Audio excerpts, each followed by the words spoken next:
Mga ka-showbiz, muling umani ang issue ng prangkisa ng ABS-CBN kasunod ng pagsisiyasat ng House of Representatives sa SMNI Network.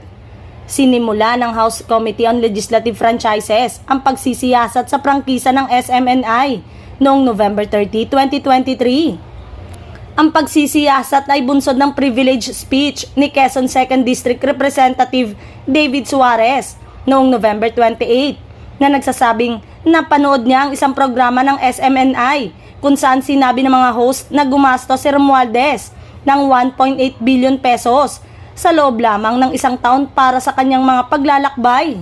Ayon kay Legislative Franchise Committee Chair Parañaque City Representative Gustam Bunting, ang prangkisa na ipinagkaloob sa may-ari ng SMNI na si Suarezug Media Corporation ay sinisiyasat para sa umano'y paglabag nito at hindi gamitin ang mga istasyon o pasilidad nito para sa pagpapakalat ng sadyang maling impormasyon o sadyang maling representasyon sa kapinsalaan ng pampublikong interes. Ang pagsisiyasat ay muling nagpasiklab sa mga talakayan sa mga netizen tungkol sa tinanggihang pag-renew ng prangkisa ng ABS-CBN. Sa kabila ng walang napatunayang mga paglabag na nakita sa mga pagdinig sa Kongreso, tulad ng pinatotohanan ng resource person na kanilang inimbitahan, ang pagsalungat ni dating Pangulong Rodrigo Duterte ay humantong sa pagtanggi sa prangkisa ng ABS-CBN. Sa isang tweet, sinabi ng mamamahayag na si Romel Lopez, hindi kami mag-aaksaya ng oras sa mga pagdinig ng Kongreso tungkol sa prangkisa ng SMNI kung hindi gagamit si Duterte ng parehong taktika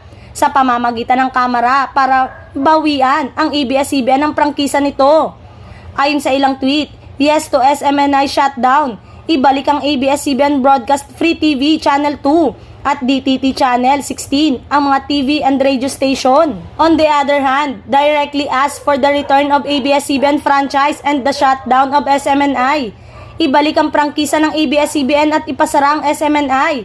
Hashtag yes to SMNI shutdown. Ibalik nyo sa ABS-CBN yan. Kikita pa ang gobyerno sa tax kesa sa SMNI na bukod sa lugi ang gobyerno inaatake pa nila. Hindi daw pag-alis sa malayang pamamahayag yung hindi pag-renew sa franchise ng ABS-CBN.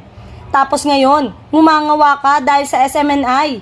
To be honest, di nyo makukuha yung support na nakuha ng ABS-CBN noon mula sa iba't ibang network.